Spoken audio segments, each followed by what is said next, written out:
Hello नमस्कार दोस्तों, कैसे हैं आप सभी लोग। उम्मीद करते हैं कि आप सभी लोग अच्छे होंगे और आप सभी लोग की तैयारी भी बिल्कुल ही अच्छी तरीके से चल रही होगी। तो फ्रेंड्स, आज की इस क्लास में हम सभी लोग जो है पढ़ने वाले हैं आरआरबी ग्रुप डी के एग्जाम के लिए मोस्ट इंपॉर्टेंट प्रीवियस ईयर के क्वेश्चन को, जो कि आपके आरआरबी ग्रुप डी के एग्जाम में पूछे गए हैं और आपको यहाँ से प्रश्न जरूर एग्जाम में देखने को मिलेंगे।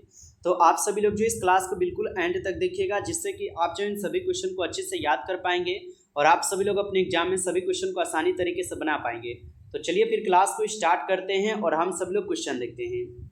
यहाँ पे देखिएगा, पहला नंबर क्वेश्चन है कि भारत में रेल का आरंभ किस सन में हुआ था।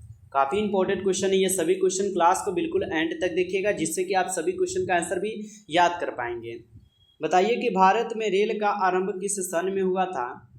इस क्वेश्चन का सही जवाब जो है ऑप्शन यहाँ पे आप सब लोग का बी हो जाएगा 1853 में। तो ऑप्शन यहाँ पे जो है आप सभी लोग का बी सही जवाब है, याद रखिएगा। अगला क्वेश्चन है आप लोग का कि भारतीय रेल का राष्ट्रीयकरण कब हुआ था। तो भारतीय रेल का राष्ट्रीयकरण कब हुआ था। तो भारतीय रेल का राष्ट्रीयकरण किए गए थे 1950 में। ऑप्शन ए जो है यहाँ पे बिल्कुल सही जवाब है, 1950 में, याद रखिएगा आप सभी लोग। अगला क्वेश्चन देखिएगा आप सब लोग कि भारत में सबसे लंबी दूरी तय करने वाली रेल कौन सी है। तो भारत में सबसे लंबी दूरी तय करने वाली जो है यहाँ पे रेल कौन सी है। इस क्वेश्चन का सही जवाब जो है ऑप्शन यहाँ पे सी हो जाएंगे, विवेक एक्सप्रेस। ऑप्शन सी कीजिएगा आप सब लोग सही जवाब। अगला क्वेश्चन देखिएगा आप सभी लोग कि भारत में सबसे तेज चलने वाली गाड़ी कौन सी है। तो भारत में सबसे तेज चलने वाली गाड़ी कौन सी है।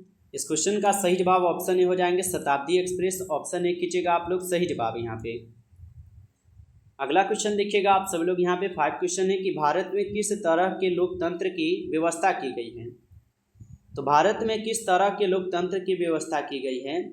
इस क्वेश्चन का सही जवाब जो है आप सब लोग का ऑप्शन यहाँ पे बी हो जाएंगे, अप्रत्यक्ष हो जाएंगे। ऑप्शन बी कीजिएगा यहाँ पे सही जवाब।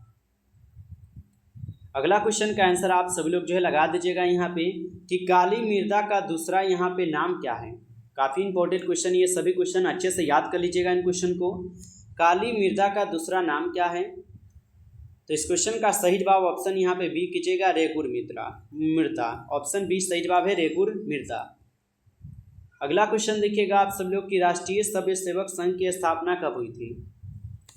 तो राष्ट्रीय सब सेवक संघ की स्थापना कब हुई थी। इस क्वेश्चन का सही जवाब जो है ऑप्शन यहाँ पे बी हो जाएंगे, 1925 में। ऑप्शन यहाँ पे बी कीजिएगा आप सभी लोग सही जवाब। दोस्तों, यदि आप लोग को ये क्लास अच्छा लग रहा हो तो प्लीज़ साथियों आप सभी लोग इस क्लास को जरूर लाइक कीजिएगा और चैनल पे पहली बार जुड़े हैं तो आप सब लोग चैनल को भी सब्सक्राइब करके ऑल पे दबा लीजिए, जिससे कि जब भी क्लास हो नोटिफिकेशन पहुँचता रहे आपके पास। तो दोस्तों, आप लोग क्लास को लाइक इसलिए कीजिएगा क्योंकि हम आपके लिए मेहनत बहुत करते हैं, इसलिए आप लोग क्लास को लाइक कीजिएगा और चैनल को सब्सक्राइब कीजिएगा, तो आप जो है आने वाले क्लास को भी देख पाएंगे। तो सब्सक्राइब करना तो आपके ऊपर निर्भर करता है, इसलिए आप सोच समझ कर ही सब्सक्राइब करेंगे। चलिए अगला क्वेश्चन देखिएगा कि डायनेमो से किस प्रकार की धारा प्राप्त होती है। तो डायनेमो से किस प्रकार की धारा प्राप्त होती है। तो डायनेमो से जो है यहाँ पे होते हैं डिस्ट धारा, ठीक है। ऑप्शन ए हो जाएगा यहाँ पे डिस्ट धारा प्राप्त होती है, याद रखिएगा। अगला क्वेश्चन देखिएगा आप सभी लोग की कोरवा जनजाति मुख्यतः कहाँ पाई जाती है।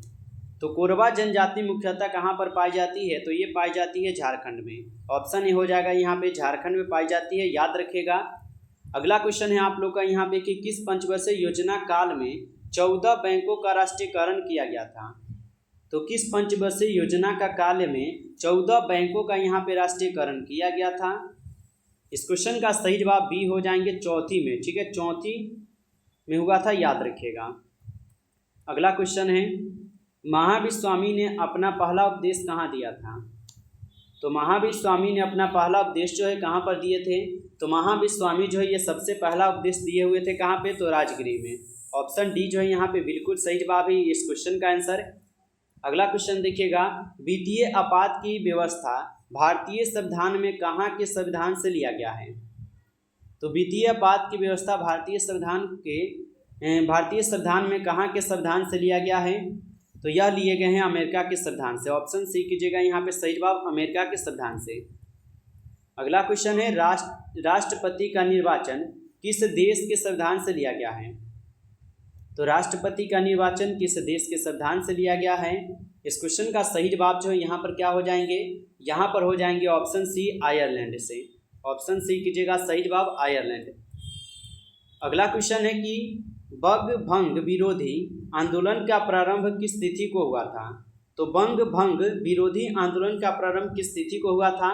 इस क्वेश्चन का सही जवाब जो है आप सभी लोग ऑप्शन यहाँ पे बी कीजिएगा 16 जुलाई 1905 को।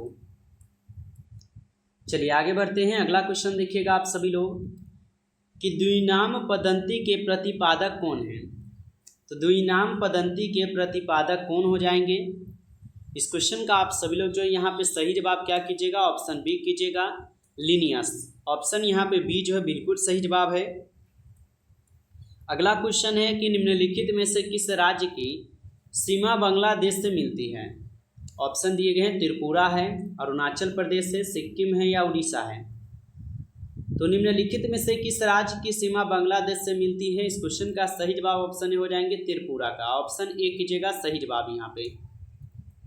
अगला क्वेश्चन देखिएगा कि मानव तंत्र में निम्नलिखित में से कौन सा एक पाचक एंजाइम नहीं है।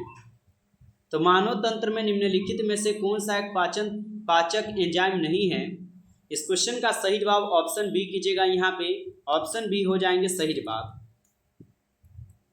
अगला क्वेश्चन है मानव शरीर में सबसे बड़ी ग्रंथि है।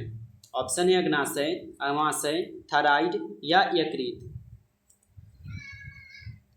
तो यहाँ पे मानव शरीर में सबसे बड़ी ग्रंथि कौन सी है। तो यह ग्रंथि हो जाएंगे यकृत ग्रंथि। ऑप्शन डी कीजिएगा यहाँ पे सही जवाब। अगला क्वेश्चन है आप लोग का कि कार्बन मोनोऑक्साइड निम्नलिखित में से किसे प्रभावित करती है। तो कार्बन मोनोऑक्साइड निम्नलिखित में से किसे प्रभावित करती है। तो ये प्रभावित करती है रक्त की ऑक्सीजन परिवहन क्षमता को। ऑप्शन यहाँ पे डी हो जाएंगे सही जवाब। इस क्वेश्चन का आंसर याद रखिएगा। चलिए अगला क्वेश्चन देखिएगा आप सभी लोग की कोशिकीय श्वसन कोशिकाओं के अंदर कितने चक्रों में पूरा होता है। ऑप्शन है 2, 3, 4 या 6। तो कोशिकीय श्वसन कोशिकाओं के अंदर कितने चक्रों में पूरा होती है। तो यह होते हैं 2 चक्र में। ऑप्शन ए कीजिएगा आप सभी लोग यहाँ पे सही जवाब याद रखिएगा। चलिए अगला क्वेश्चन देखिएगा कि श्वसन किस प्रकार की क्रिया है। तो श्वसन किस प्रकार की क्रिया है। अपचायक क्रिया है, ऑक्सीकरण क्रिया है, जल अपघटन क्रिया है या अमीनोकरण यहाँ पे हो जाएगा। तो श्वसन किस प्रकार की क्रिया है। तो श्वसन जो एक प्रकार की ऑक्सीजन क्रिया है। तो ऑप्शन बी हो जाएगा यहाँ पे सही जवाब। 21 क्वेश्चन का आंसर याद रखिएगा। अगला क्वेश्चन है आप लोग का कि कुटपाद किस में पाया जाता है। तो कुटपाद किस में पाए जाते हैं। तो कुटपाद पाए जाते हैं अमीना में, यानी कि अमीनो अम्ल बोल सकते हैं इसको। तो ऑप्शन सी सही जवाब है। अगला क्वेश्चन है कि भोजन की ऊर्जा को किस में मापा जाता है। तो भोजन की ऊर्जा को किस में मापा जाता है। तो इसको मापा जाता है कैलोरीज में। ठीक है, कैलोरीज में मापा जाता है। ऑप्शन बी कीजिएगा सही जवाब। अगला क्वेश्चन है कि कार्ल मार्क्स का जन्म कहाँ हुआ था। ऑप्शन है इंग्लैंड, जर्मनी, इटली या रूस। तो कार्ल मार्क्स का जन्म कहाँ हुआ था। कार्ल मार्क्स का जन्म जो है जर्मनी में हुआ था। तो ऑप्शन यहाँ पे जो है बी हो जाएंगे सही जवाब, याद रखिएगा। अगला क्वेश्चन है कि फांसीवाद का सबसे बड़ा समर्थक कौन था। बताइए कि फांसीवाद का सबसे बड़ा समर्थक कौन था। तो फांसीवाद का सबसे बड़ा समर्थक था आपके मुसोलिनी। ऑप्शन बी हो जाएगा यहाँ पे मुसोलिनी, याद रखिएगा। अगला क्वेश्चन देखिएगा आप सभी लोग की चिकन पॉक्स किसके कारण होती है। तो चिकन पॉक्स किसके कारण होती है। तो यह होते हैं वायरस के कारण। ऑप्शन ए कीजिएगा आप लोग सही जवाब यहाँ पे। अगला क्वेश्चन है ऋग्वेद में सर्वाधिक बार वर्णित नदी कौन सी है। तो ऋग्वेद में सर्वाधिक वर्णित नदी कौन सी है। तो ऋग्वेद में जो है सिंधु नदी का जो है ना वर्णन सर्वाधिक बार हुआ है, इसलिए ऑप्शन सी हो जाएगा सही जवाब। और ऋग्वेद में जो है गंगा नदी का अगर पूछेगा तो गंगा नदी का यहाँ पे हम बता देते हैं। गंगा नदी का उल्लेख जो है ना 1 बार ही हुआ है, और यहाँ पे यमुना का उल्लेख जो है 3 बार हुआ है। ठीक है, और जो ये सिंधु नदी है इनका सर्वाधिक बार उल्लेख हुआ है ऋग्वेद में। तो अच्छे से इन्हें याद रखिएगा क्योंकि यहाँ से प्रश्न पूछेंगे। और सबसे पवित्र नदी जो है ऋग्वेद में सरस्वती नदी को मानते हैं, याद रखिएगा इनको भी, क्योंकि ये सभी टॉपिक इंपॉर्टेंट टॉपिक है। अगला क्वेश्चन है आप लोग का कि निम्नलिखित में से कौन सुमेलित नहीं है। यहाँ पे आपको बताना है कौन सुमेलित नहीं है।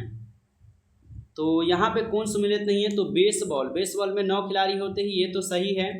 वाटर पोलो में भी 7 होते हैं, ये भी सही है। खो खो में भी 9 खिलाड़ी होते हैं, ये सही है। लेकिन यहाँ पे जिम्नास्टिक में पता है आपको 7 खिलाड़ी होते हैं, ठीक है, याद रखिएगा 7 खिलाड़ी होते हैं, जिनमें से सिर्फ 6 खिलाड़ी ही क्या है, तो इसमें शामिल होते हैं। इसलिए यहाँ पे ऑप्शन यहाँ पे आप लोग का नहीं दिया गया है, तो ऑप्शन डी कीजिए, यहाँ पे 7 होना चाहिए, ठीक है। 7 नहीं है तो याद रखना ऑप्शन डी है, इनमें से कोई नहीं, ठीक है। यहाँ पे ये आपका जो ऑप्शन है ये गलत दिया गया है।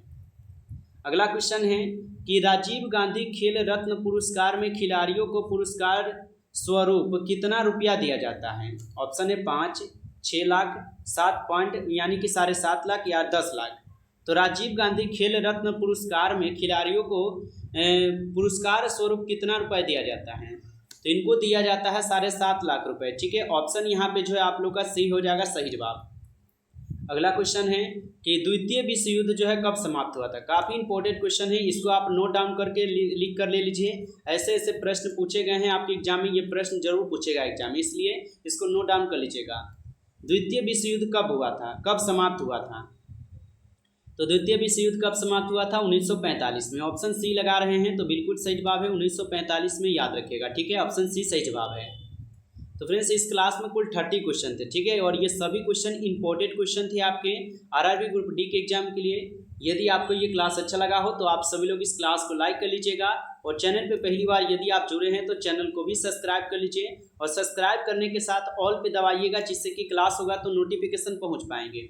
तो चैनल को आप सब्सक्राइब कर लीजिएगा। चलिए फिर मिलते हैं एक नई टॉपिक के साथ, तब तक के लिए जय हिंद, जय भारत।